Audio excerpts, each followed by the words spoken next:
అయితే ఏదైతే మీరు నిన్న ఏదైతే హౌస్లోనుకుంట తూప్రాన్ మున్సిపాలిటీలో ఏదైతే ప్రభుత్వానికి చెందిన శిఖము కుంట సంబంధించిన ఏదైతే కట్టను కొందరు ఏదైతే తూప్రాన్కి సంబంధించి జేసీబీ సహాయంతో దానికి కన్నం వేసి దాన్ని వెడల్పు చేయడం జరిగింది. అయితే గ్రామానికి సంబంధించిన కొన్ని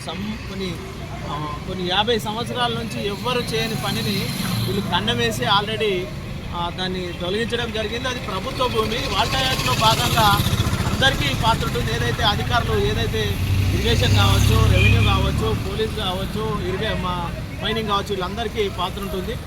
ఏమైందంటే అయితే ప్రజా ప్రయోజనాల దృష్ట్యా ప్రజల గురించి ఉపయోగించాల్సింది అటువంటి దాన్ని కొందరు దుండగులు ధ్వంసం చేయడం జరిగింది. అయితే అందులో భాగంగా ఇరిగేషన్ అధికారులు జేసీబీ మీద ఫిర్యాదు చేయడం జరిగింది. జేసీబీ ఫిర్యాదు చేసినందుకు కేసు కూడా చేయడం జరిగింది. అయితే అందులో ఈరోజు ఆ వార్తను ప్రచురితం చేసి ప్రజలకు అందుబాటులో ఉంచేందుకు, ప్రజల సంబంధించినటువంటి ఆస్తులు కాపాడేందుకు గాను మేము వార్తలు రాస్తే జర్నలిస్టుల మీద ఈరోజు తూప్రాన్ గ్రీన్ ఛాలెంజ్ అనే గ్రూప్లో పాత ఏదో పోస్ట్ పెట్టేసేసి జర్నలిస్టులను వక్రీకరించినట్టు చేసినటువంటి వ్యక్తి మాజీ మున్సిపల్ వైస్ చైర్మన్ అయినటువంటి నంద్యాల శ్రీనివాస్ మీద ఏదైతే చర్యలు తీసుకోవాలని చెప్పేసి పోలీస్ స్టేషన్లో ఫిర్యాదు చేయడం జరిగింది.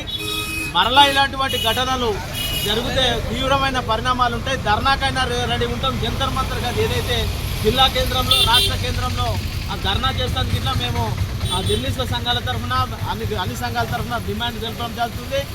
ఏదైతే ప్రశ్నించే గొంతుక ఫోర్త్ ఎస్టేట్ ఏదైతే ప్రభుత్వాన్ని ప్రజలకు మధ్య ఉన్నటువంటి వారధిని కించపరిచే విధంగా చేసినటువంటి వారి మీద చట్టరీత్యా చర్యలు తీసుకోవాలి.